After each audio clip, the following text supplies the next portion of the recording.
Hello Mila, hello Jack. Hello everybody else who's watching. Welcome to Storytime with Grandad. Today's book is The Three Little Misses and the Big Bad Wolf. Little Miss Naughty had decided to build a new house for herself. But because she didn't know how to build a house, she asked her good friend, Mr. Silly, to build it for her. And he did. He made it with straw. A house built of straw. How silly.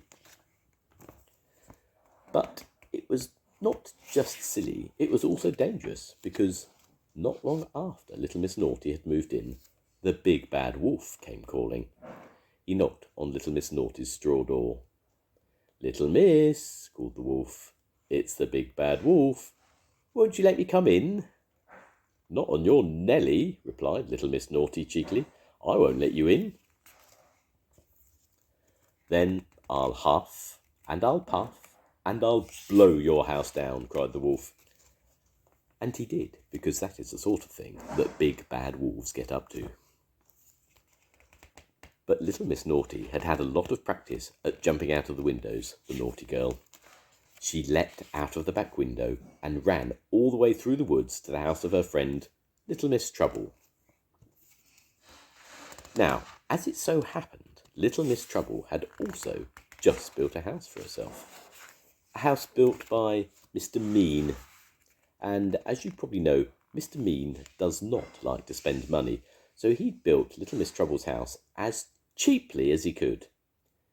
He'd built it with sticks. A house built of sticks. How mean! Shortly after Little Miss Naughty arrived, the wolf, who had followed her, knocked on the door. "Little Miss and Little Miss, it's the big bad wolf. Won't you let me come in?" "Not on your Nelly, we will not let you in," they replied. "Then I'll huff, and I'll puff, and I'll blow your house down," cried the wolf. And he did. So the two little misses ran out of the back door and stole Mr. Funny's car. I know, how naughty. They raced off to Little Miss Bad's house with the wolf chasing after them. Little Miss Bad had employed a proper builder to build her house, Mr. Brick. Brick by name and brick by nature. So, of course, he had made Little Miss Bad's house out of bricks. Not long after, the two little misses burst into Little Miss Bad's house. There was a knock at the door. "That will be the big bad wolf," said Little Miss Naughty. "This is the big bad wolf," began the wolf. "We know," chorused the three little misses. Little Miss, and Little Miss, won't you let me come in?" asked the wolf. "Not on your Nelly, we won't let you come in," cried the three little misses. "Then I'll huff, and I'll puff, and I'll blow your house down," roared the wolf. And he did. Or at least, he huffed, and he puffed, but Little Miss Bad's brick house did not fall down. It was too strong. "Bother," said the wolf.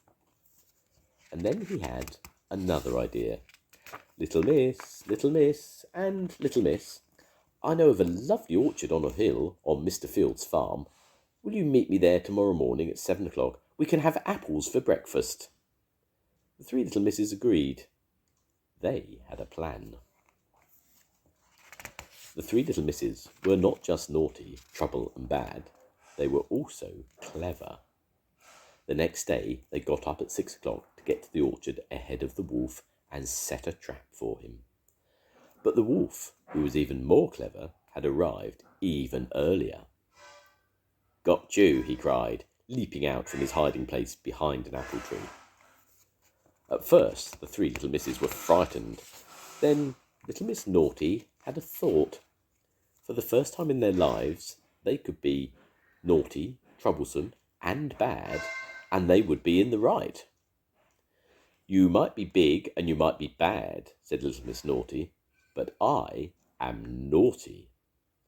"And I am trouble," said Little Miss Trouble. "And I am bad," said Little Miss Bad.